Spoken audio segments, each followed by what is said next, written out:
waiting, could I ask a question about the workbook? Is there any recommended way? I don't know if the preference is to print it out so we can take notes, or if for those who are gifted with technology, if there's an easy way for those participating who might still have it digitally to save it in a form so that we can take notes on it. Blossom, if you're asking me, this is Jim Ozier. Hopefully people were able to print it out. If not, we're only going to go through a couple of pages, and if people don't have it printed out, there's a few notes I'm going to suggest they take, so if they can just write those down somewhere, okay? And then I'll be guiding you through it. But we're only going to go through a couple of pages in the webinar tonight. Perfect, thank you, and I'm looking forward to reading through this. All right, well, I've got 6:08, and I think everybody's here who needs to be here. We've got a full room and lots of folks, so why don't we go ahead and get started. Welcome, everybody. My name is Randall Parton, and I'm the provost for the New Mexico Annual Conference, and we are working together with Northwest Texas and the leadership and the cabinet over there to offer this workshop from the Changeover Zone with Jim Ozier. Thankful for you all to be here and your willingness to give up some time on an evening in the middle of the week to do this. This is really important work, and we've learned from past experience that healthy transitions make for healthy congregations, and that when pastors and congregations are able to navigate this transition well and smoothly, there's actually sort of an acceleration of ministry and vitality that happens and comes from that. So I'm glad that you all are here and committed to the ministry and your context in this way. Hope everybody is doing well. I want to introduce Jim is our host and our facilitator for this evening, and Jim is something of an expert in a lot of these areas and kind of my go-to person. Jim is one of those folks that whenever I have questions about congregational vitality or pastoral leadership, that sort of thing, Jim used to work in the North Texas Conference office as their congregational developer and did new church development and resourcing congregational vitality there for a long time, and now has transitioned to a retired status and is entering into coaching ministry and this kind of work throughout the connection. I know he's provided this content in lots of annual conferences in addition to ours, and thankful to be here in this way. Not necessarily under these circumstances, but thankful to have your resources and your giftedness shared with us in this way. Again, for those of you who are joining us, I don't know if you're Zoom savvy or not, but we're going to try and have everybody be muted. We've got about 30 folks in this room here. And if you do have questions, we ask that you type them in the chat window, and Blossom Matthews, who's our Assistant Director of Congregational Vitality in the New Mexico Conference, and my colleague from the conference office, and I will be monitoring the chat window, and we'll be able to jump in and facilitate, moderate any conversations that we have with that. Anything else I need to share, Jim, or should I just open us in prayer? No, I think you hit everything that I can think of, and so if we think of something else, we'll just bring it to your attention. Okay, great. Well, actually, Blossom, would you mind opening us up in prayer? I always love to hear you pray. I'd be honored to. Lord, I thank you for this wonderful group of leaders and for their heart for you and for their congregations.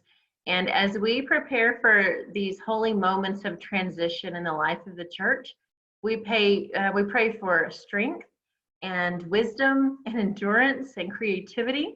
And Lord, I pray that you will open our hearts and our minds to the material we will hear tonight, and to give us grace and peace as we interact with this content and apply it to our local context. We pray for each leader represented here. We pray for the congregation they represent, and we pray for their pastors whom they are saying goodbye to, as well as those whom they are saying welcome to. We thank you, Lord, for your presence with us today. In Jesus' name, amen. Amen. Well, thank you, Randall, and for organizing this, and Blossom for, I'm sure, being a hard worker behind the scenes to make this happen. I'm so pleased to be with you, and we're going to cover a lot of material tonight. But before I get started, I just want to I just want to say how my heart is touched by all of you who are here this evening and the work that you are doing in such a crazy, crazy time.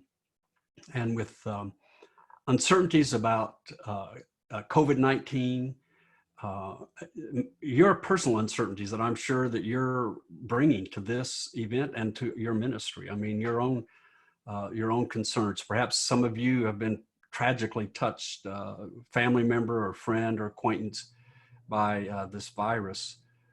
All of us, of course, have been hit wondering about our our retirement accounts and all those kind of just real life concerns, and it weighs heavy on all of us and on everyone in our congregation. So as I get started, I just want to just say I know that that's really a real present, and uncertainty about our own denomination and the future of that. So we are passing the baton of leadership from one pastor to another, in the strangest of times and in the weirdest of times. So let me kind of tell you what I hope I can help with tonight. So first of all, I do want to share with you that I'm going to be sharing with you best practices from around the country of churches that have successfully been in the changeover zone. Each of you are in the changeover zone. You know there's a change of pastor in your church. Now, I don't know any of you personally. I don't even know your situation. I don't know how many of you are clergy, how many of you are lay. I don't know the size or the setting or the situation of your church. I don't know any of those specifics, but I know this. I know that you are here because you love the church, you love your church, and you're doing your very best to try to navigate through this crazy time of COVID-19. The best practices that I'm going to be sharing with you this evening are best practices that we know can really help to have a great passing of the baton, a great saying goodbye to your current pastor, hello to a new pastor, in more or less regular times. But we're also providing for you tonight best practices from churches that are changing pastors during COVID-19. And so these are real life practices for them and that I want to be passing on to you. Now, because I'm sharing best practices, we know these best practices work around the country, but they may not work for you in your setting, in your situation, and that's fine.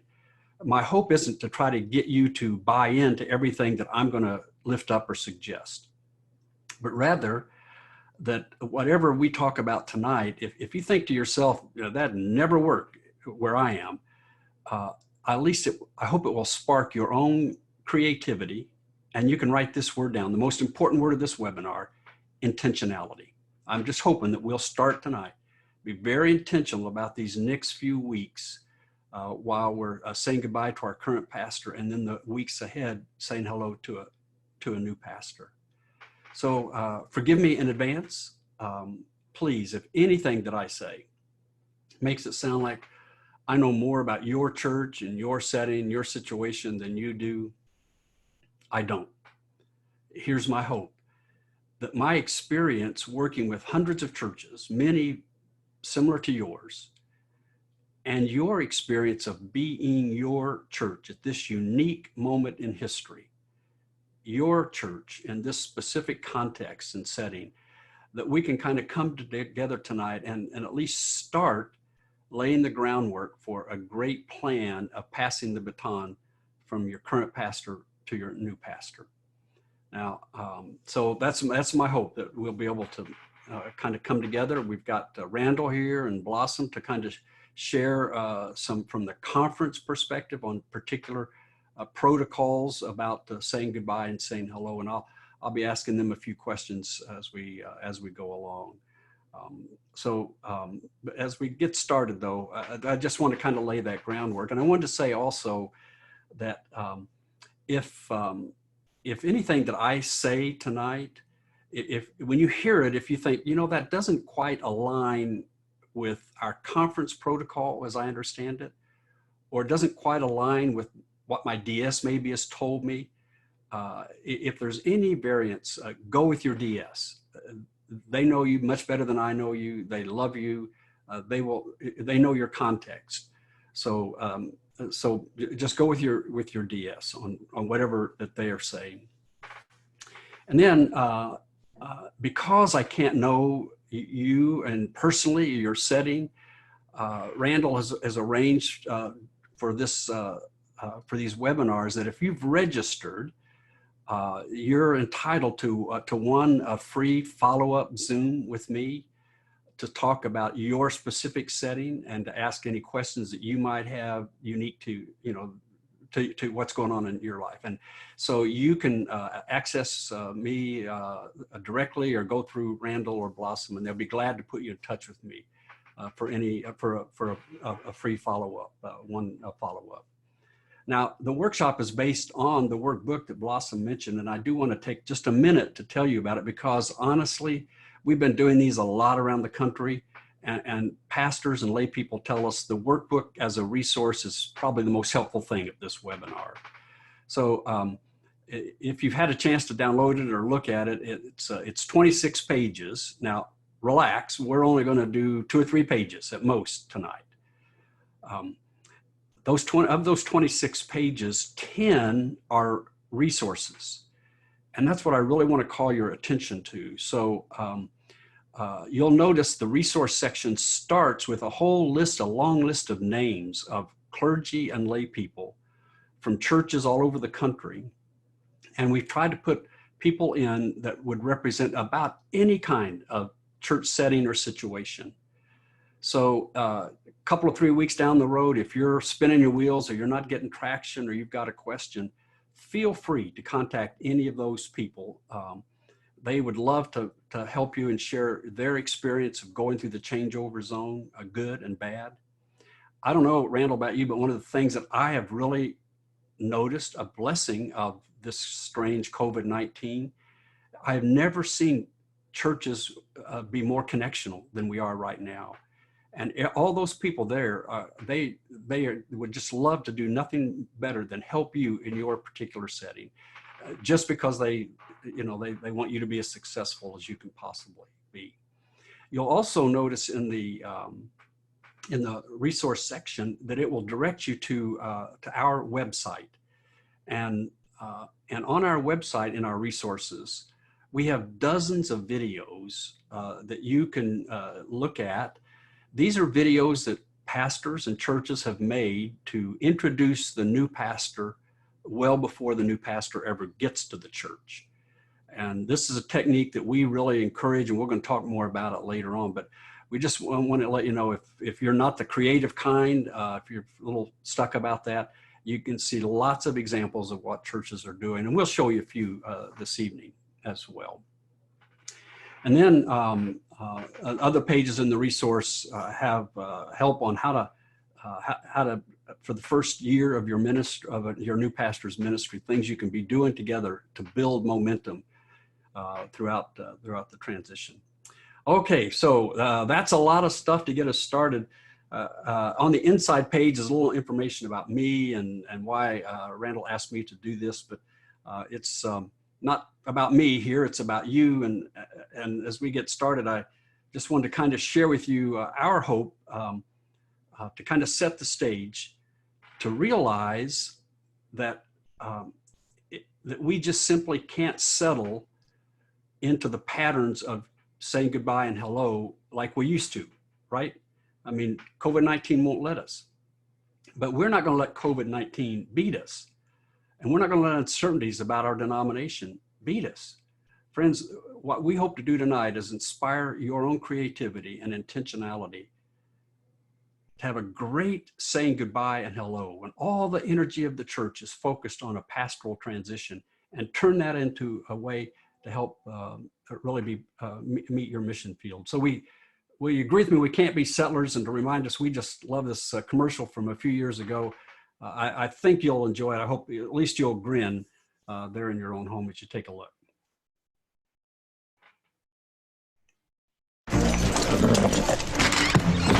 Whoa. Father, why can't we have direct TV like the McGregors do? We're settlers, son. We settle for things, like having cable instead of direct TV. Hey, Jebediah, how's it going? Working the land, hoping for a fertile spring. All right. So, we have to live with lower customer satisfaction? I'm afraid so. Now, go churn us some butter, boy, and then make your own clothes. Yes, sir. Don't be a settler. Get rid of cable and upgrade to DirecTV. Call 1-800. Now, come on, that's funny. Now, I'm not going to ask you to upgrade to DirecTV, but I am going to ask you to up your game. I don't know your situation. I don't know your setting. But friends, let's up our game. Let's don't settle into patterns of the past. Let's look at ways that we can creatively say goodbye and hello that will be compelling to a first-time guest. And so I just want to kind of set the stage here for us as we move into our work, which is based on the metaphor of passing the baton of leadership from one person to the next. Now, it's much harder today because we're restricted in many ways, and I don't know all the restrictions right now that your state or states. I know we got more than one state in this conference. So Randall or Blossom, could one of you just fill me in? What's the latest thinking in terms of that may be impacting local churches? Well, the New Mexico governor just issued a statement today permitting worship at 10% capacity in the state of New Mexico. And so that's sort of the latest in either Texas or New Mexico that we have, which is a pretty small capacity and not really helpful for this sort of transition. You can't really transition with only 10% of people in the room. Right. And date-wise, anything on the horizon in terms of when people will be able to meet again in groups? It varies depending on the context. I know in New Mexico, they're looking at opening up a little bit more as of June 1st. But some of the places in Texas are opening up already, but it depends on where you are in Texas. I know, for example, El Paso is asking folks to slow the opening up a lot more than other parts of Texas. I see. And I saw a hand go up. Did someone want to speak? Yeah, we are, I'm Mackenzie Hettinga. I'm the chair of the SPRC committee from Hamlin Memorial in Farwell, Texas. And we are going back to service this Sunday. Governor Abbott has issued a list of requirements and we've lined those up with the CDC requests, and we feel that we've formatted an acceptable plan, and we are going to attempt our first live service in quite a while this Sunday. So okay. We're very excited to do that. Right. Mackenzie, thank you. And so again, I'm just aware, if you're here this evening, you're coming wearing at least two hats. I mean, one hat is we're saying goodbye. And some churches are saying goodbye to a pastor who's been there for a long time. Some are saying goodbye to a founder. Some are saying goodbye to a pastor and helping that pastor go into retirement. I just don't know what your setting is. But one hat is saying goodbye, and the other hat is to say hello. And I hope to be able to address both hats this evening. But there's also two other hats, right? I mean, one hat is how much is saying goodbye and saying hello will we have to do virtually online, or how much of it and when we'll be able to say hello and goodbye live, and it will be different for each of you. So I'm going to try to cover as much of this as I can, as quickly as I can. Now, we use the metaphor because it's so simple. And here's, friends, right now, our churches, just like our hearts, just like our own hearts, we are filled with anxiety right now. So we want to try to have this passing of the baton in a way that will minimize anxiety. And usually it's one great way is just to get a metaphor that everybody can get a handle on. We recommend the baton. If you decide you want to use this metaphor, and help me out here, Randall, in your conference now, when is the first Sunday for a pastor in her or his new appointment? So official moving date is, I think, June 24th. But because of restrictions on moving and getting movers lined up and that sort of thing, it really is going to be on a case-by-case basis. We've got folks that are moving a week early and some folks that are going to have to be moving at different times. But the official moving date is June 24th. And so that last Sunday in June, first Sunday in July is about the time we're looking at. Right. Okay. But the watchword is flexible, right? Matter of fact, if you're taking notes somewhere, write that and circle it, because all we're going to be talking about is how to be flexible in this. But even though we must be flexible, we can still use the metaphor. So if, like Mackenzie, if they're going to be able to meet publicly, we'd really encourage them to be using that metaphor from the podium, and to talk positively about, we're passing the baton to a new leader.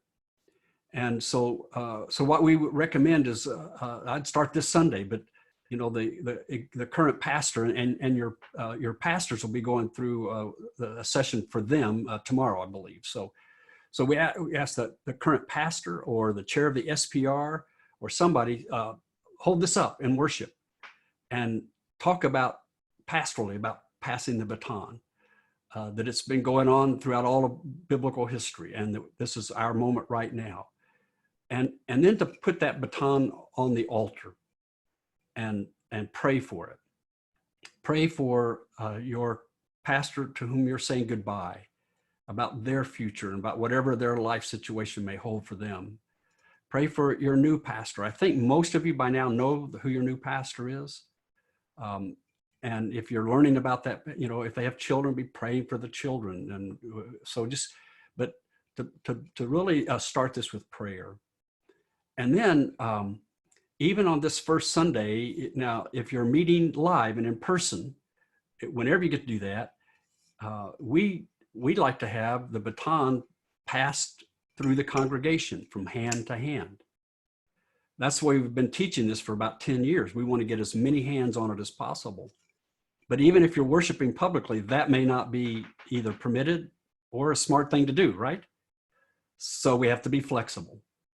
And I wanted to share with you some ways that churches are using this metaphor virtually. And so I want to show you this video. This is a church that I'm working with right now in Virginia. They started the process pre-COVID-19. Their pastor was retiring, so they got an earlier start. Then COVID-19 hit, and they had to shelter in place, shelter at home.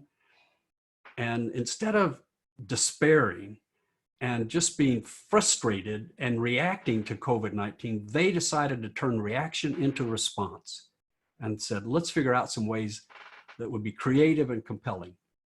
So, so just to take a look at this first video, and I'm asking you, before you even watch it, please don't judge it on its perfectionism or professionalism, but rather on its creativity and intentionality. And it may spark something in your mind that you could be doing in your church. Take a look. Family, that's the way we all became the Brady Bunch. The Brady Bunch. The Brady Bunch. That's the way we became the Brady Bunch. Jesus, we fix our eyes on you with grateful hearts. We give thanks for Pastor Ralph and Pastor Kelly and their faithful and fruitful ministry among us. With hopeful hearts, we welcome Pastor Brad and Pastor Mandy and the possibilities for our ministry together. Together, we run this race of faith looking to you, Jesus, the pioneer and perfecter of our faith. Amen. Amen. Amen.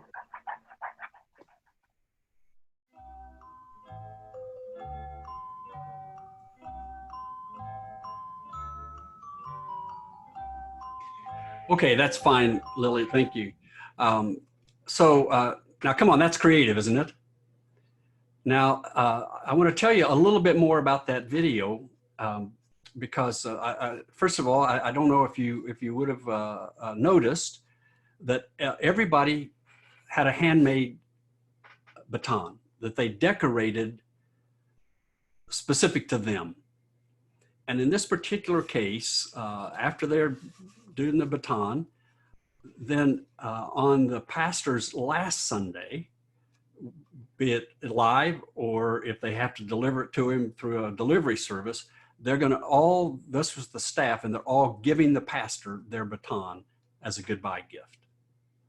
Now, that will mean a ton to that pastor, but the folks are, it was their own creativity. And then they issued a challenge. I don't know if you noticed that, and the whole church has gotten into it. So it has rallied the whole church that was shattered in frustration, now is unified because they're doing something together. And every group in the church is doing their own baton challenge. And I encourage you, check my website. We upload videos every week. So they'll have other groups if you want to see what they're doing. But here's their latest one. So I wanted to show this to you again with the same caveat on how to judge it. But just take a look. This is their youth group. Now, you don't know any of these youth, but to put yourself in the mind of this church, they know all the youth. And instead of their youth just being on the sideline, they're involved with passing the baton. Take a look.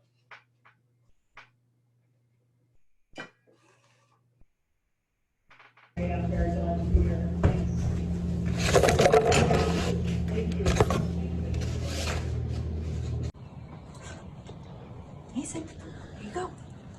Take it to Zach. Thank you.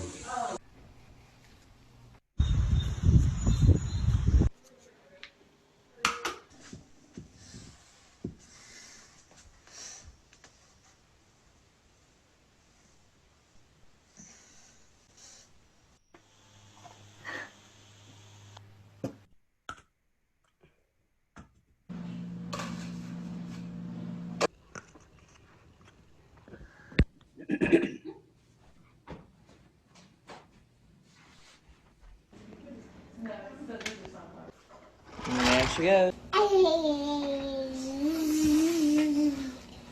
Where are we gonna go? You like it? Oh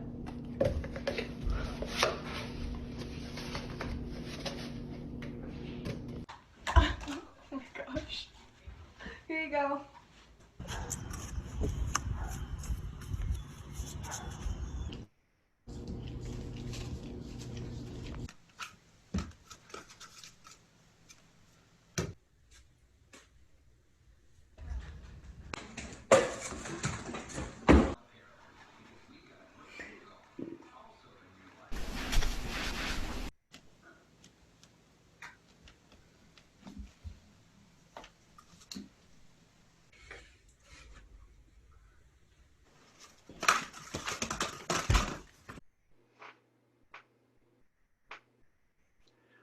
Now, crazy youth, silly youth, right?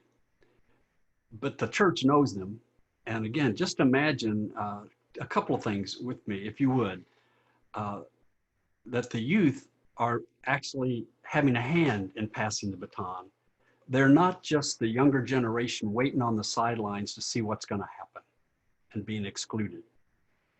Now, imagine this, that you're a first-time guest of that church's worship service. That was last Sunday's worship service.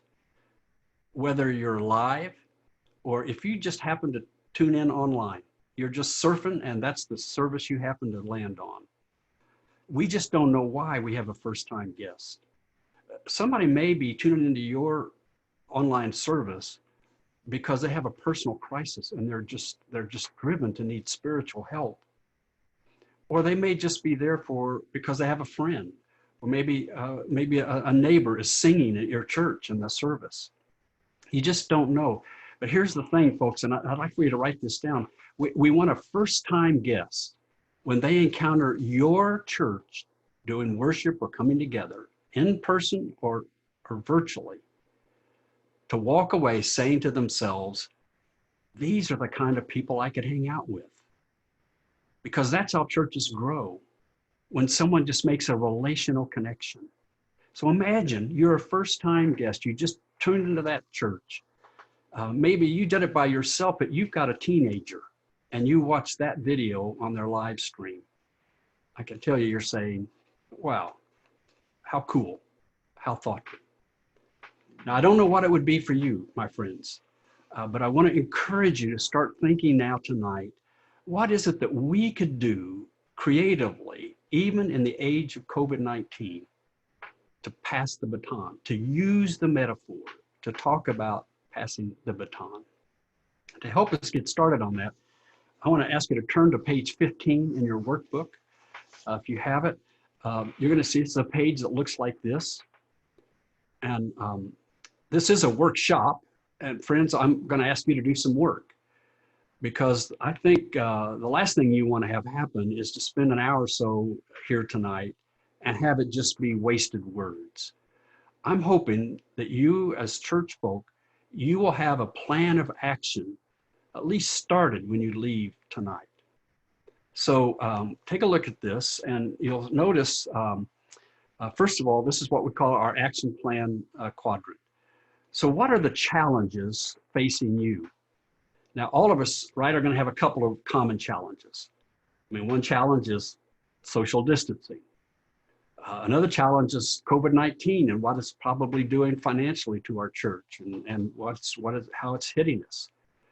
Another challenge may be uncertainties about our denomination. But what are your unique challenges? I couldn't possibly know. Randall probably doesn't know. Blossom doesn't. Only your church knows. So just jot them down. And as I'm speaking tonight, if something pops into your head, let it be a God pop. That God is wanting you to write something down, to think of something, to help direct your church, to help be a leader in your church's transition. I don't know your setting, but I know this. When a church fails to really look at its current reality and its challenges, it usually ignores them instead of leveraging them to meet the changing needs of the future. What are the goals of your transition? One church said, you know, our goal is, our pastor's done a marvelous job. She's been with us for 7 years. She's done a tremendous ministry. She's going on to another appointment. And the goal of this transition is simply to build on the momentum that we have. Another church said our goal is just about the opposite. Things are really going bad. There's all sorts of circumstances and situations. People are leaving. Our goal is to stop the bleeding. I don't know what your goal is, but try to get a couple of statements of goals. What are the opportunities? Now, the rest of our time together, I'm going to be sharing with you some specific techniques that are opportunities, similar to like with the Baton videos. What are opportunities? Now, the most important thing right now, and I'll see if I can communicate this clearly to you, is in the plans. So would you just right now, about midway through on the plans, just draw a horizontal line. And as you're looking at it, on the far right-hand side, put the date that you expect your new pastor to arrive, to start, whatever date that is. And then on the far left-hand side, put this Sunday's date, just a few days away. And then just on that horizontal line, just put little slashes, a line for each Sunday between now and when your new pastor arrives. Because I'm going to be asking you to be intentional, to actually plan and execute what you would be doing each Sunday between now and the time your new pastor gets here. So it isn't just random. It just doesn't happen to happen. We don't want it to be that setting where you'll get to a Sunday and you'll say, oh, I wish we had thought of that. So if you're here tonight as a church leader, here's one of the very first things I'd ask you to do. If you haven't already done this, put together a transition team in your church. Now, for many churches, sometimes they'll just pick the SPR, the Staff Parish or Pastor Parish Relations Committee. And that works. We ask you to be a little more intentional. So when you put together a transition team, that team typically would be between 6 and 10 people. A couple of members of the staff parish, If you have staff in your church, a couple of staff members, part-time, full-time. If you've got some really great volunteers that aren't a part of your staff parish, what we want to do is get it out of just one committee and involve as many people as we can.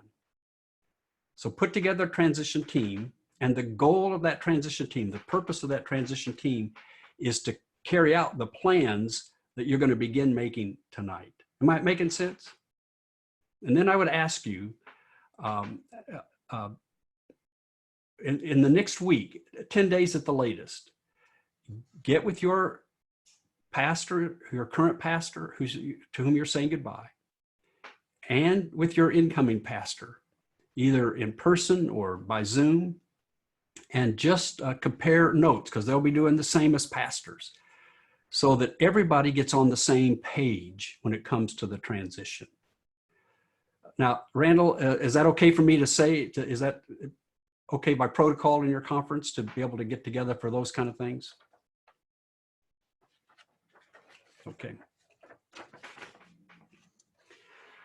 All right. I hope I'm making sense. So keep that right now in front of you as you're at your home, and if a thought comes to your mind.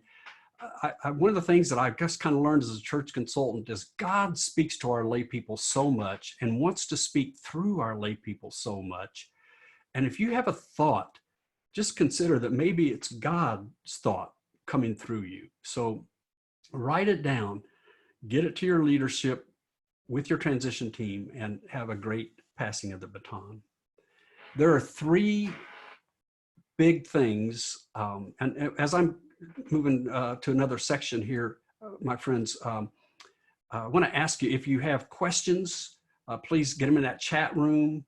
Blossom, if she looks at them in a few minutes, I'm going to start asking if there are specific questions I need to be answering to be sure I'm on target. Okay. And Jim, can we just mention, in case anyone's new to Zoom, to be sure to look for that chat button to push. Should be in the lower middle section of your screen, and that'll reveal the chat bar in case you're missing that. Thank you. Thank you, Blossom. Friends, there are three big things that you can do right now to get ready to say goodbye and hello. I'm going to give you the three big things, and then in my remaining time, I'm going to break down into very specific techniques for you. So here's the first big thing, and you can just write this down. This isn't a page in the workbook. This is just a note that you can write down. Your attitude. Know what you can't control as a leader and what you can control. None of us have any control over COVID-19. Most of us have very little control over the future of our denomination.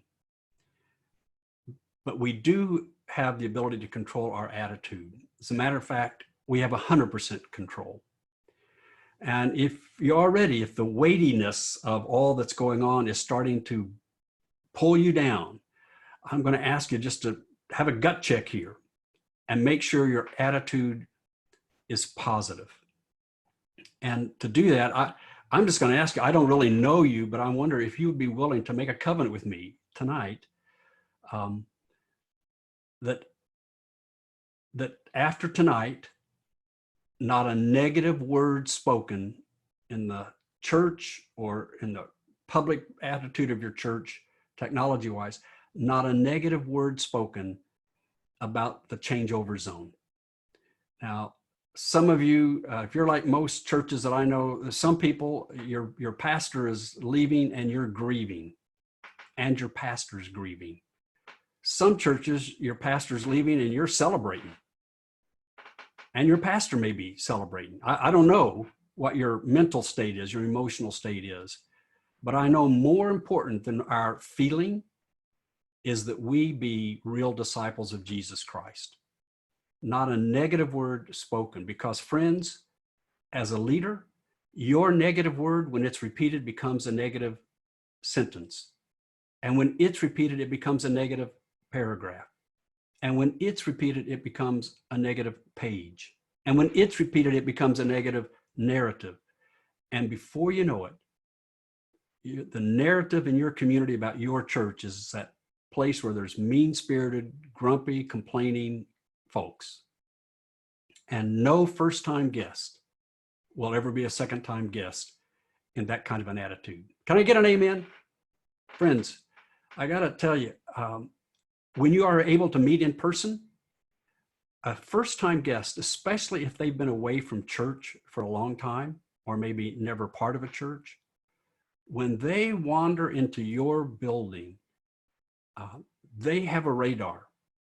And if it picks up a negative, complaining, criticizing spirit, they won't be back. I can honestly say, as a consultant who works with hundreds and hundreds of churches, the single most important thing that a church can do is check its attitude. Nothing torpedoes church growth and influence than that. I don't want to belabor this, but just it's so important, and we can control it, each and every one of us.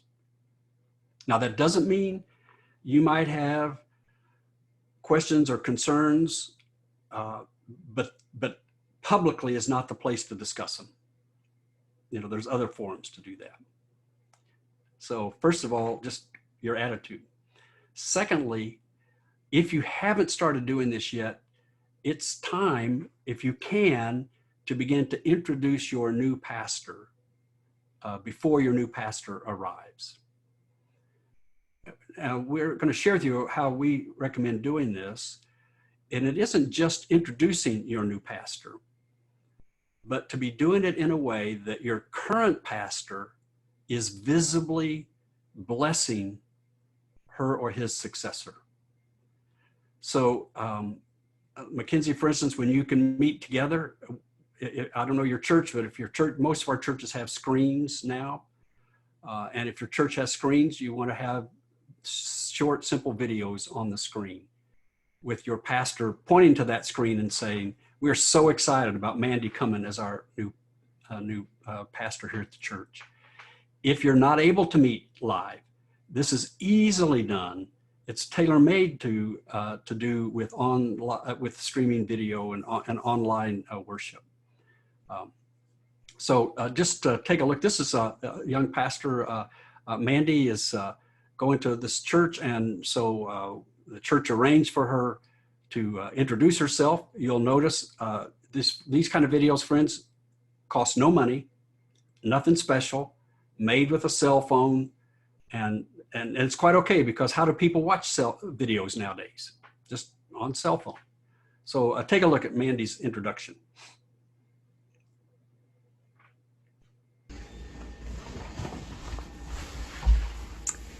Hello there, Blacksburg United Methodist Church, both the Church Street and Edges campuses.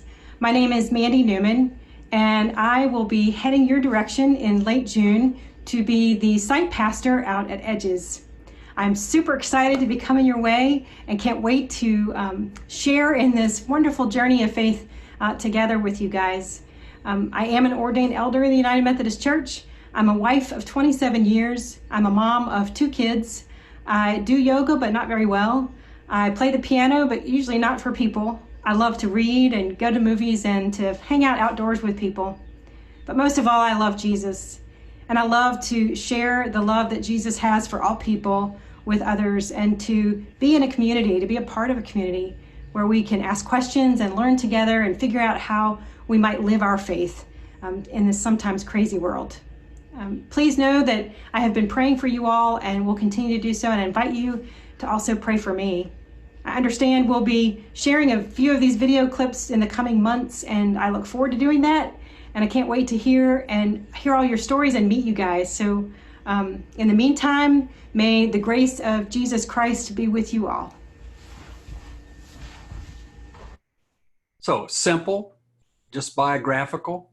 Now, and that was the first one she did. In subsequent weeks, they did increasingly funnier kind of videos. And we'll be working with your pastors in their webinar about how to go about making these videos and what to include in them. But I always want lay folks to know that I hope this will be an expectation that you'll be meeting your new pastor before your pastor arrives, and not just meeting, but your current pastor is seen blessing her or his successor. This is so important for a first-time guest who understands leadership change, but they don't understand the Methodist Church or our church. And so it's very reassuring that it's a good transition, that there's not some conspiracy going on.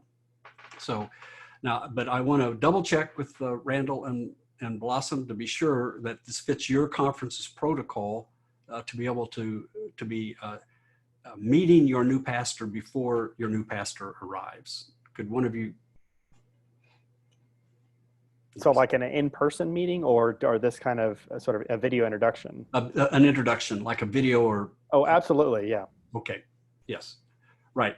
So this is just to get to know them. Now, friends, if you think it's too late to do this, but what I want you to do in those plans, that plan line, which Sunday would you target to have at least one introductory video of our new pastor with our current pastor blessing them? So if you don't get it down, chances are at the last minute, you'll say, oh, I wish we'd have thought of that, and nothing will happen. We want to be very intentional about it. Now, you may think it's too late, and it may be for you, or you may not have the ability in your church to do a video. That's perfectly okay. And we tell your pastors, your new pastor, don't forget the magic of selfies. Just get a lot of pictures of yourself, not the framed mugshot on the wall, but pictures of your new pastor and life and living and pets and family and hobbies, and send those over to get onto your live screen while you're meeting online, or on your screens when you're able to meet in person. Am I making sense? Some churches, Randall, I work with one conference. It's very rural and it's mountainous, and many of their churches don't even have Wi-Fi access. But they haven't let that slow them down. They haven't just been frustrated by the limitations. You get the idea? They've said, let's just don't react negatively. Let's respond positively. So all they do is the same selfies idea, and just get them printed out. You can do this at home, or when you get into a Walmart or something like that, when it's, and then they just send an introductory letter with the hard copies of photographs. And the first Sunday they're able to meet together, they put those photographs in a collage in the bulletin. I don't know what it would be for you, but let's just be flexible and be creative to introduce your new pastor now. Now, if you have questions about those kind of things, get them down there and so we can address them. Now, the single most important thing that most pastors tell us about when they arrive at a new church is their ability to get to know the congregation through what we call the listening tour. Now, your church may already be planning something like this. You may already be doing something similar. Some churches call it a meet and greet or a chit and chat or something. But I want to direct you specifically on your role as leaders to plan the listening tour, and then how to carry it out when your new pastor arrives. Okay, so one hat on the listening tour is saying goodbye to your current pastor, what you do with the pastor to prepare the listening tour. And then to put on the hat of saying hello when your new pastor arrives. So if you'll turn in your workbook to page 8 to the listening tour, and let's be flexible. Now the listening tour, my friends, the listening tour is just that. But be careful. The listening tour isn't a time to get your congregation into smaller groups so that you can listen to your new pastor. You have plenty of opportunities to listen to your new pastor. This is a time to get your congregation into manageable groups so that your new pastor can listen to you and learn your story, your culture, who you are as a church. And we coach your pastors, and we'll be training them tomorrow on their role in this. Now, the listening tour is I'm going to kind of describe it as though you can do this in person, but we've learned if you can't do it in person, it is almost as effective doing it just like this through Zoom. So don't get frustrated if you can't do it in person. The listening tour actually happens during the first 100 days when your new pastor gets on site. This is the best way to get them onboarded, to learn who you are and how to minister in your context. So in this first 100 days, here's the way churches most do it. You want to have groups of about 8 to 12 people, enough to fit into someone's living room if you can do it live. These will be happening if your new pastor is arriving the end of June. These would be happening in July and August and September.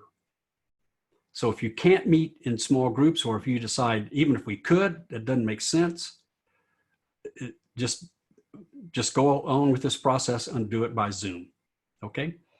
If you can meet in living rooms, it has several advantages. So first of all, we encourage you, just take your worshiping congregation, your average worship attendance, and kind of divide it by 12 or 10. And that would give you some idea of how many listening tour sessions you would need to schedule. For some churches, it may be 2 or 3. For some churches, maybe 1. For some churches, it may be 15 or 20. I can't know, it just depends. If you can meet in homes, then friends, try not to just use your homes. We want to recruit new people. We want to expand our involvement base. So try to find folks that are, that you know in the church, or maybe just in the community, who would be willing to open their home for a listening tour. And our experience is, when people are asked to do this, very few people say no. And you may be beginning to make a new disciple, somebody who just opens their home, but they form relational capacity with the new pastor. So you find as many places. If you cannot meet in person, then you just simply organize like Zoom meetings. I'm going to tell you a little bit more about doing that. So the listening tour, you got the idea, small groups where people listen, where the pastor comes to listen to, to your story. Now, there are several roles that make this work well, that from the lay leadership. So with your current pastor, get this on your plans. You want to be organizing the listening tour. By organizing it, we mean deciding how many, recruiting homes, or making arrangements for Zoom gatherings. And when the listening tour happens, let's say you have one for July 13th, and you're able to meet in homes. When that listening tour happens, one of you, a church leader, would be the Uber driver for the pastor. We don't want the new pastor organizing the listening tour, because she or he doesn't know who you are. They don't know the church like you guys do. And we don't want them, if they're driving to somebody's home and they don't know the train schedule or traffic patterns, or we don't want them getting lost. So we want one of you for each session to be the Uber driver.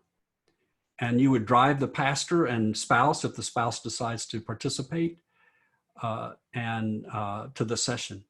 Now, in the session, if it's in a home, it would just probably start with, cookies or lemonade or something.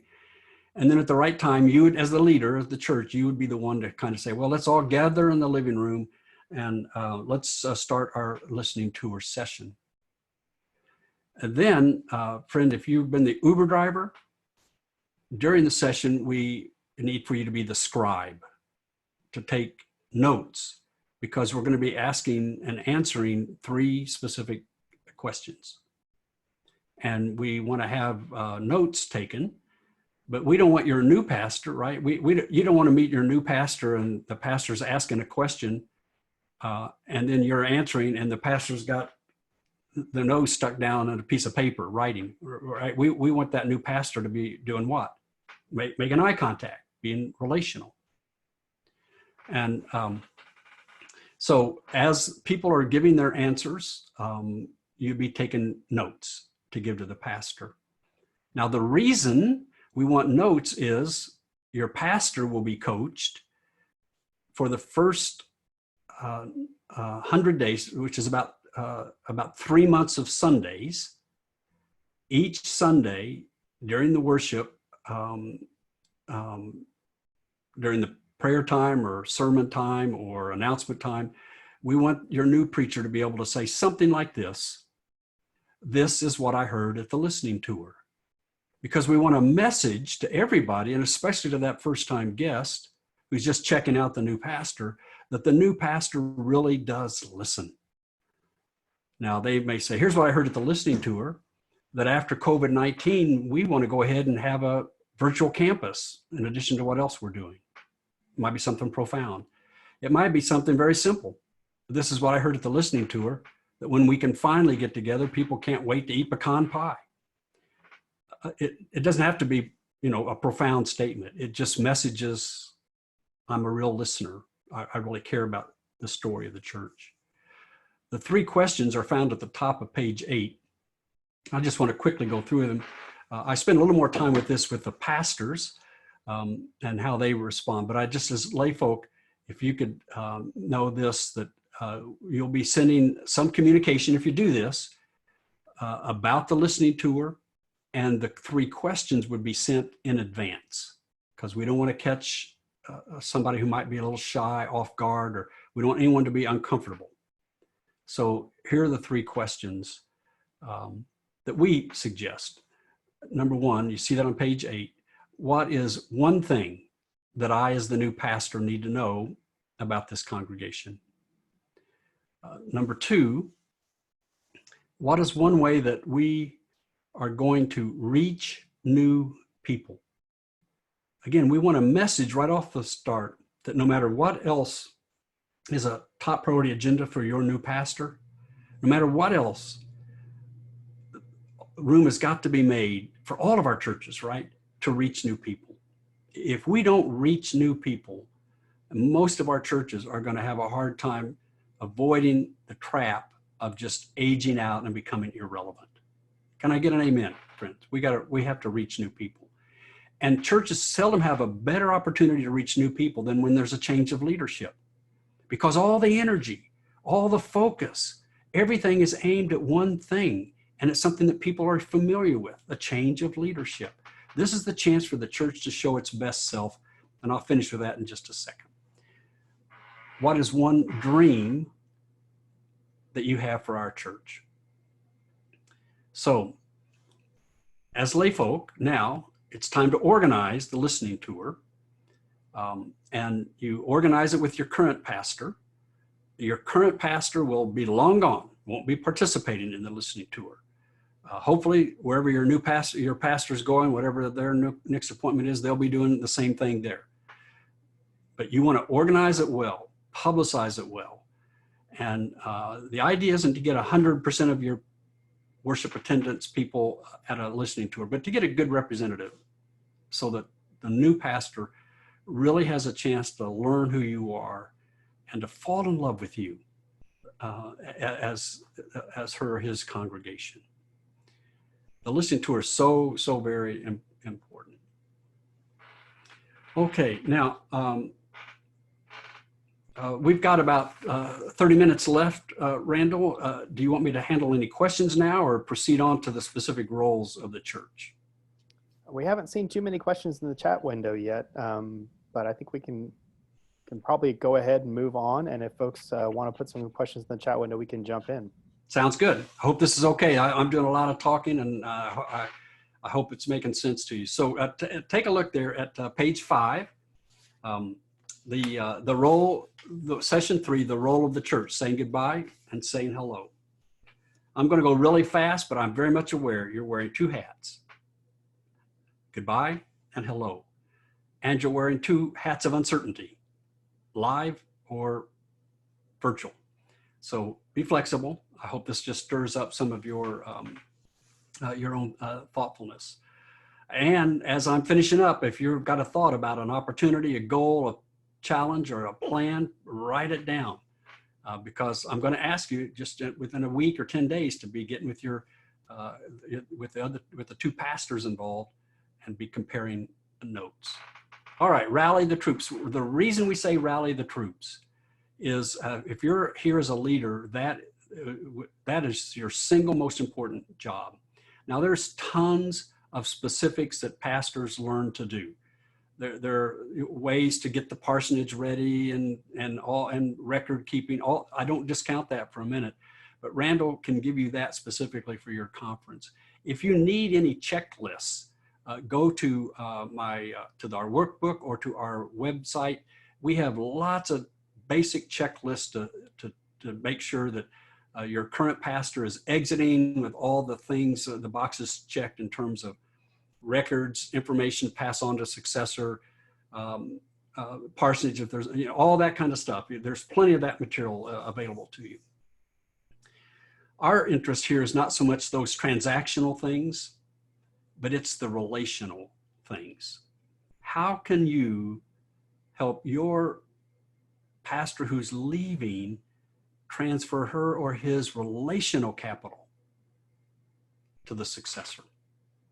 Because that's where you get the most leverage to get off to a great running start, especially when people are so living in such confusion about COVID-19.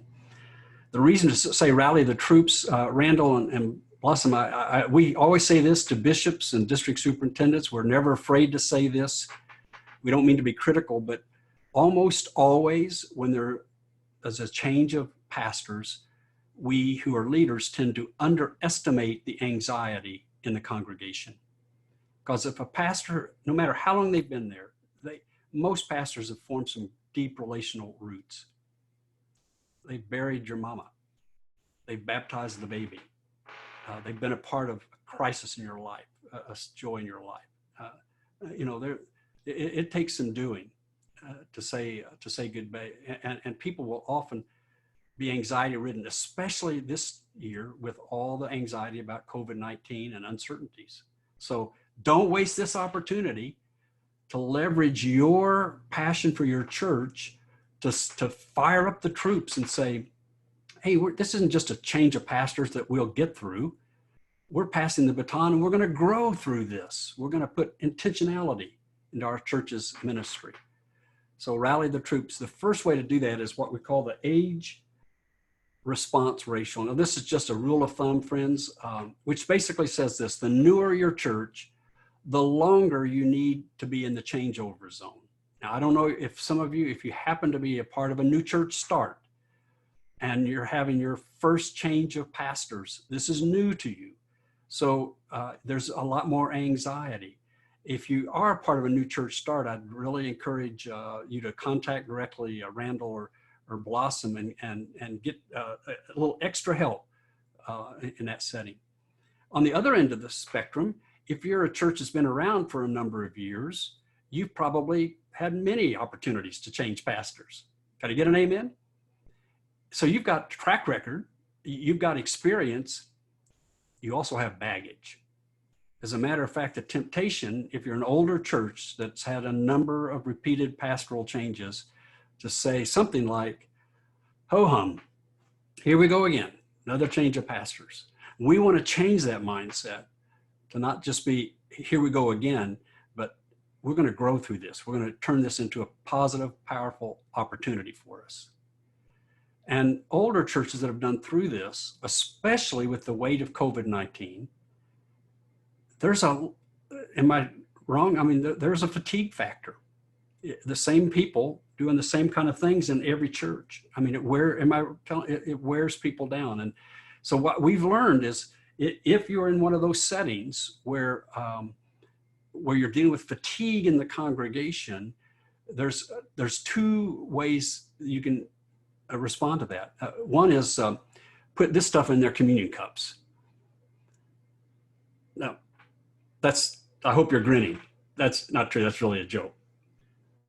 But the other is to have an absolutely great passing of the baton in the changeover zone, one that's memorable, one that's a marker moment in the life of the church.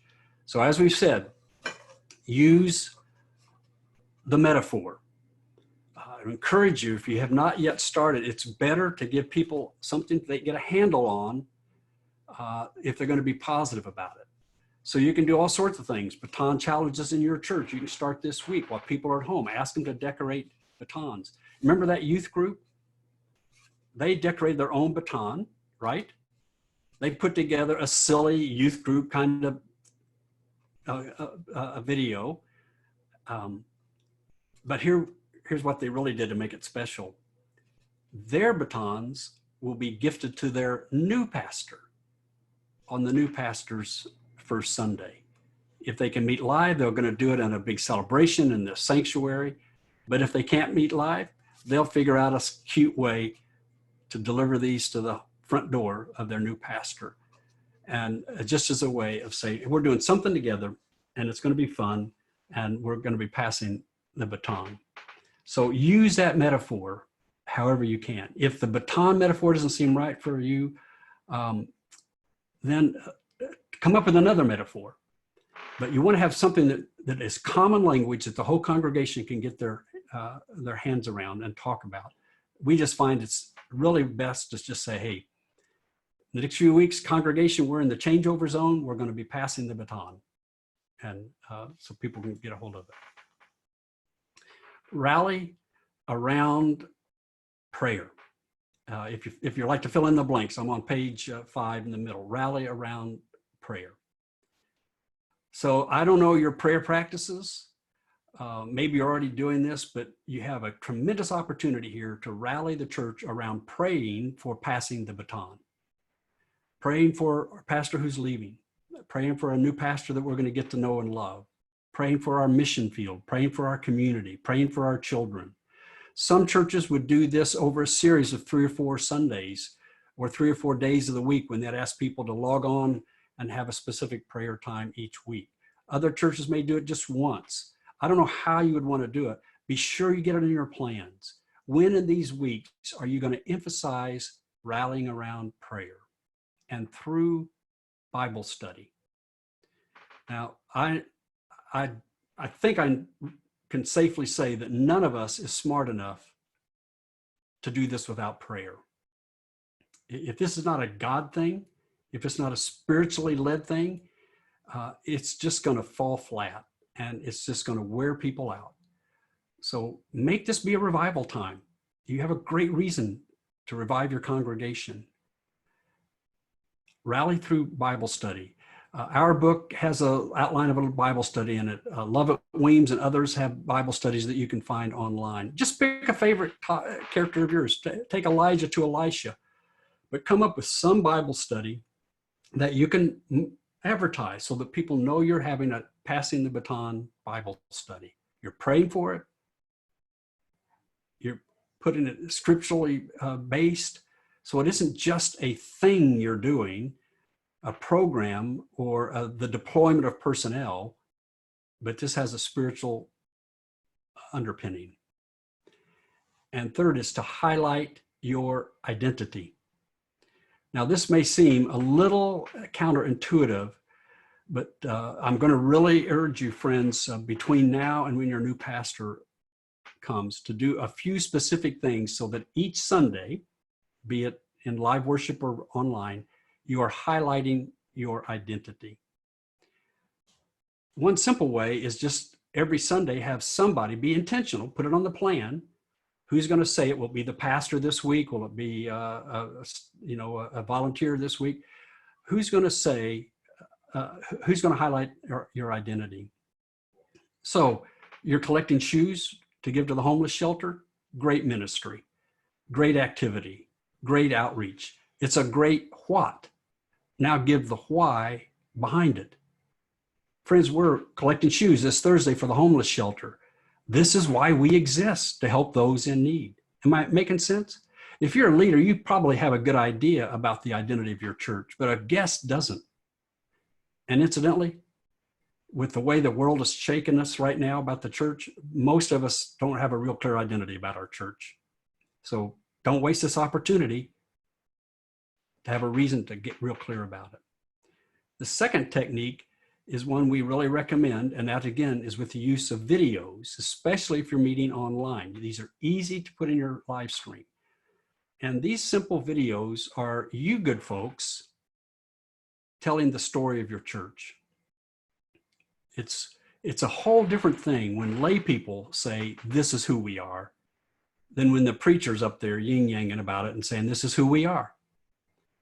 Because friends, if you're talking about saying goodbye and hello to whom? Your preacher. A guest or even your church may begin to think this church is just all wrapped around the preacher. But we're a Methodist and we're the church, right? The lay folk. So we encourage you to just use these simple little videos. They should not be more than 15, 30 seconds long, shot with a camera. You can do it at home. You can do it if your church allows you to meet. You know, you can ask two people to get together in the parking lot of the church, 6 foot apart, even if you're wearing masks, and ask one of these two questions that I'm going to share with you. Get people to make a video, show it on your screens or in your live stream. So it's you telling the story. Here's the first question that we think is easiest, and everyone loves to tell their story. If you've been in the church for 80 years, or if you're brand new. And the question is, what got you here the first time? Now just imagine if you're sheltered in place at home, the 8-year-old asking mama, what got us to our church for the very first time, and making a video of that. You're involving your 8-year-old, and believe me, any 8-year-old can make a video, cell phone video nowadays, and the congregation will be touched by it. So take a look, what got you here the first time?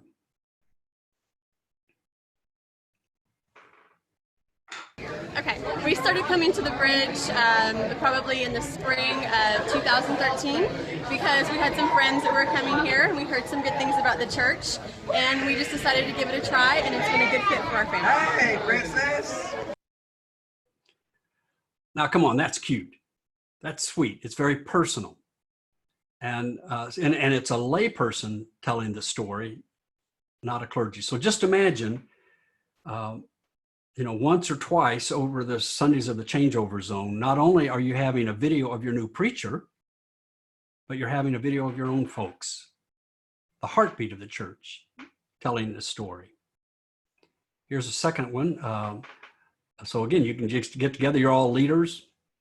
You can do this easily, and it has tremendous impact.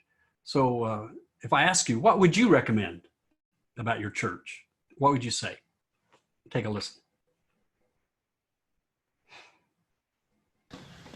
This is what I would recommend about our church. We have a very interactive atmosphere where it isn't just coming and listening to somebody speak at you, but you're able to tackle the topics of the day and the questions and doubts that you have with one another in a setting that is friendly and conducive to doing that. So I really enjoy that about our church. Okay, you got the idea? Just be strategic. Utilize what everybody's learning to do now with technology, and leverage what we've been going through and turn it into something really great so that we're better than we've ever been. Okay, everybody clear on that? Highlight your identity. So how you rally those troops, highlight your identity. I want to move now to recruiting eager people. We've got about a little over 15 minutes left. And again, just want to keep deferring to Blossom and Randall. Whenever you want me to start tackling some questions, just interrupt. We do have two questions. First, Darla asked if the rest of the page of page 8 is for the pastor. We went halfway through and she was just curious who the rest of that was for. Yes, thank you. That is one of that page is about getting onboarded, and we use that in our pastor section about when to cast vision and how to cast vision and that kind of a thing. And then also Marva asked if you could repeat what you said were the 3 biggest things that we need to remember. The 3 biggest things you can do right now? Probably. Okay. At the very beginning, you said that there are 3 things to remember. And it was all the way back to the beginning, Jim. Okay. Incidentally, Randall, after we're through by phone, I will give you all the answers to the workbook. I won't send you an answered edition, but I will give you the answers. And then if somebody didn't get something, they can contact one of you if they just need a answer. And it may have been attitude and introducing your new pastor. Was that it? And I didn't get the 3rd one. Okay, if the question, or if that is the question, so first of all, your attitude. The single most important thing is the attitude. Secondly, introduce your pastor now. Videos, selfies, ways to do that. And then third is be planning now to organize the listening tour. And I didn't say thank you. And obviously, folks, as you are organizing the listening tour, you will have to be in contact with your new pastor. So if you're going to plan one for July 13th, the new pastor's got to have that on their calendar, right? So you get with them, you decide how many, pick which days or times to do them. I hope those were the 3 things. If not, ask it again and I'll try to get to it. Well, and also want to let everybody know that we're recording the webinar and hope to have it available in the Dropbox. So if you've got folks that want to watch this or weren't able to sign up, or if you want to go back and catch something that you might have missed along the way, we're going to try and make it available via Dropbox. Yeah, I think that'd be really helpful to use. If you have other committee members that didn't get to see it, if it's helpful. So, all right, this is a great time, as I mentioned, to recruit new people. And I don't want to spend a lot of time on this because we don't have a lot of time left. And that may not be an issue for you. But usually when there's a change of pastors, you have a great opportunity to recruit new people. Like for the listening tour homes, this is a great time to recruit people that aren't real active in the church, to be a part of that, to open their home. If you're doing these virtually, remember, if you're not in a home, then you who are leaders, I'd want to ask you to be the ones who would be hosting that Zoom meeting. And you would be doing the same thing. You would be taking notes from the answers that people would be giving the pastor. So even if you're not able to do it live and in person, you want to be hosting those. And if you're not clear about how to do that with Zoom, Blossom or Randall can kind of coach you through how to put together a Zoom meeting. Or you can ask a 13-year-old in the church, and they can give you all the info. You might be better off asking a 13-year-old. Right.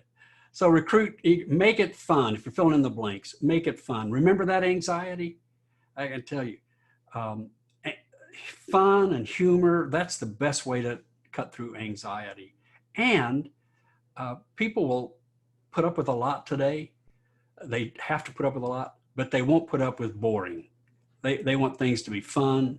And this is where you got to put on that creative hat.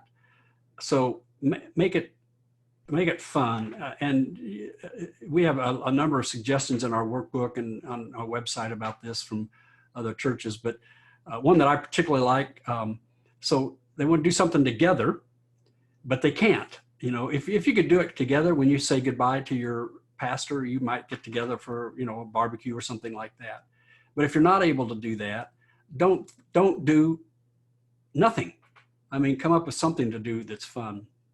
So this pastor I'm working with, and everybody I mentioned is in the resource book. Again, if you want to talk to them personally about how they did a video or how they did something, shoot them an email. So they want to say goodbye. They want to do something fun, but they didn't know exactly what to do. But they recruited an eager person. She wasn't real active in much else in the church, but she could understand about saying goodbye and how much it meant. And so she knew also that if she was going to raise their hand and say, hey, I'll do that. It was very short term. It wasn't going to be, long term. And what happens in our recruitment efforts is almost all of us have the story, right? Where somebody will tell you that, they were asked to fill in and be the third grade Sunday school teacher while their teacher was on vacation for just 2 weeks, and 37 years later, they're still the third grade Sunday school teacher. So people are a little suspicious about our recruitment efforts, but when it's on the transition, they know it's short term. And so you'll find people be much more eager. And this lady, she just spent time, I don't know how she did it.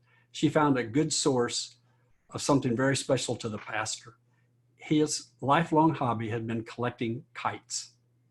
And so she was able to figure out a way, and she got dozens of kites for families in the church. At home, they all decorated their kites unique to their family. And then they did, kind of like the drive-by birthday parties. They did what they called the drive-by goodbye.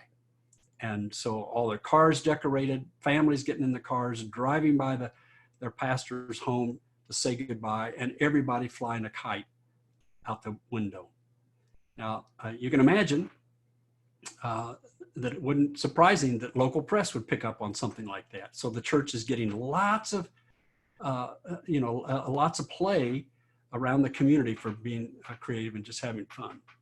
Same with saying goodbye. Remember the baton, same with hello, the batons the youth group made and the children's department's going to be making to say goodbye to the pastor. Churches are doing all sorts of fun things to say hello to their new pastor before the new pastor ever gets there. And you're probably doing some of these kind of things already. One church they just organized everybody at home to hand make greeting cards that they then through snail mail just sent to their new pastor in her home now, so that she would be getting all these greetings from people. So just have fun. Look, if you're sheltering in place at home, do home activities that are just fun to do, and that people can be doing together, separate. Make it familiar. By that, we simply mean this. Almost every layperson in the church has gone through a job change, or gone through, maybe they've been, an employer that's left, or they've been an employee that's left. Everybody's gone through it. You just want everybody out there comparing their experience of changing jobs to what the church is doing, and saying to themselves, wow, the church is really thoughtful. These are just considerate people. These are the kind of people I could hang out with. You don't want them comparing their situation with how the church is doing it. Something like, man, I was an educator for 37 years and at least they did all this cool stuff for me. And in this church, their pastor's leaving and they're just saying goodbye. You want to make them compare favorably. And make it unforgettable.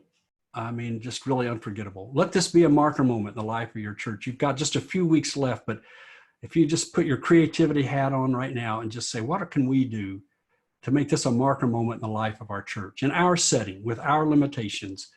Don't just be stuck. Let's come up with something. And you've got colleagues and friends in other churches, and you've got our resources that are lots of them, of good ideas of what churches can be doing. So, make it unforgettable. As far as goodbyes to pastors, most pastors tell us they kind of fall in three baskets. Goodbye gifts that are memorable. You might be able to recruit somebody that's good with scrapbooking, to put together a great scrapbook of memories, photographs of people and the pastor who's leaving. Thanks. That's usually the kind of thing where the church you might have somebody who's a crafts person in the church who could make a stole or a Bible cover, something that a pastor takes from one church to the next church, but it always reminds them of the special moments in that particular church. And then, of course, needs. There's the good old money tree. One pastor I'm working with, he was so excited. He called me, he said, I spent my whole ministry in parsonages, and now I'm going to a church that has a housing allowance, doesn't have a parsonage. And people knew it, and they got together and they bought me as a goodbye gift a lawnmower and a weed eater, just to meet a need. And they didn't just do it, but they messaged, they let the folks in the church know that they had done it. So re-energize that congregation. Remember, it isn't just a smooth transition, but we actually want to accelerate growth in your church if it's possible. Now, some churches are in settings where it's maybe not even possible to actually grow. But if you're in a place where there's people that have not, that are out there that don't have any faith relationship that you can possibly reach, let this be a great opportunity. Then reorient around a new pastor, learning to do ministry in a new way. People are saying in all sorts of ways about the same thing, right? No matter what organization, a school district, a hospital, a business, or a church, almost every organization is going to become a startup after COVID-19.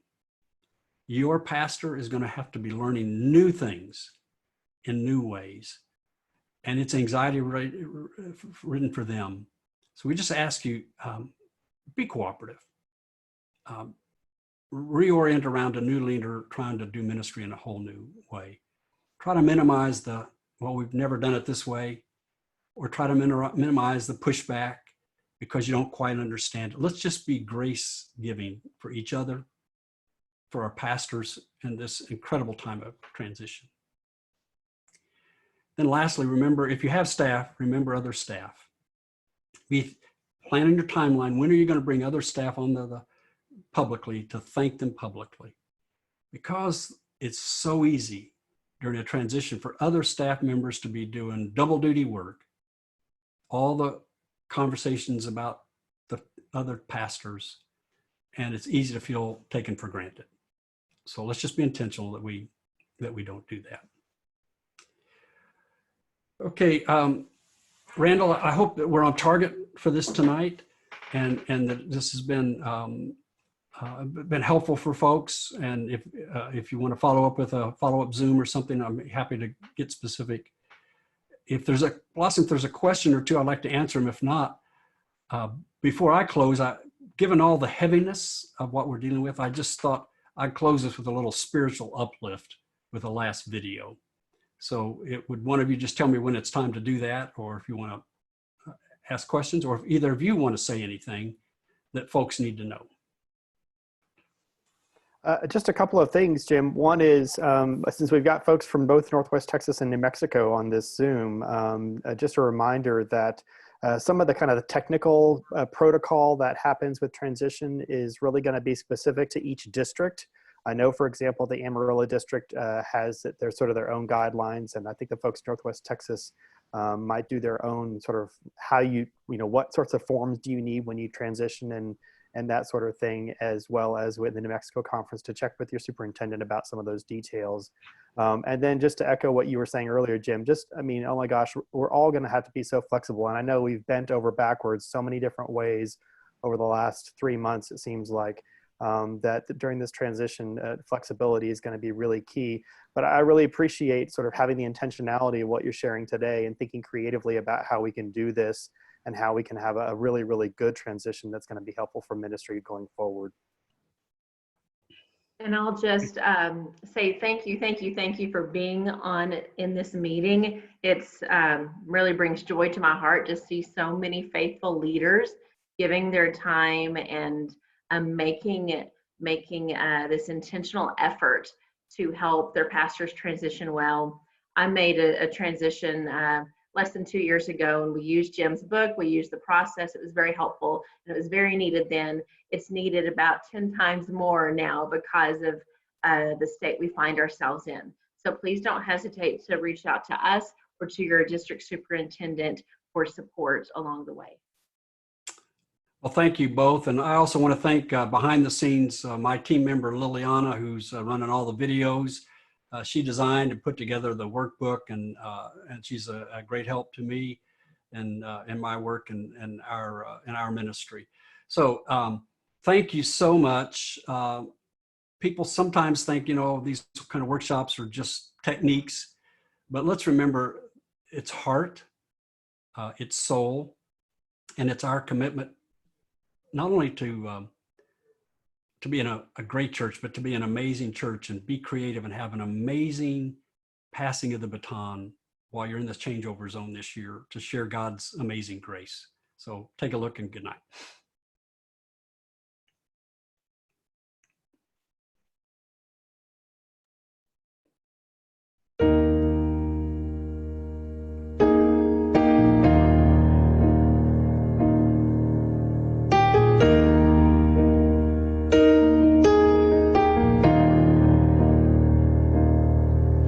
Amazing grace, how sweet the sound that saved a wretch like me. I once was lost, but now I'm found, was blind, but now I see. 'Twas grace that taught my heart to fear, and grace my fears relieved. How precious did that grace appear, the hour I first believed. My chains are gone, I've been set free. My God, my Savior has ransomed me, and like a flood, His mercy reigns, unending love, amazing grace, amazing grace.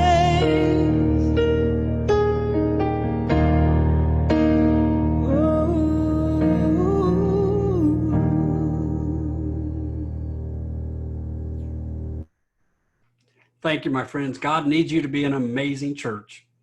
And I pray that this will be a great opportunity for you to really make a difference in the life of your community. Good night, folks. Thank you. Blessings. Good night, everybody.